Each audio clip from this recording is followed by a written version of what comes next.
இன்னைக்கு நம்ம என்ன பண்ண போகிறோம் தெரியுமா guys? ஜம்ப் பண்ணி எங்கெங்கெல்லாம் போகிறோம் வெயிட் போகிறோம்.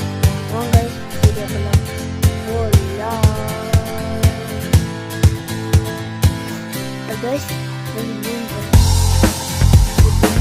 இங்கே பெட்ரூம்குள்ளே போக போகிறோம்.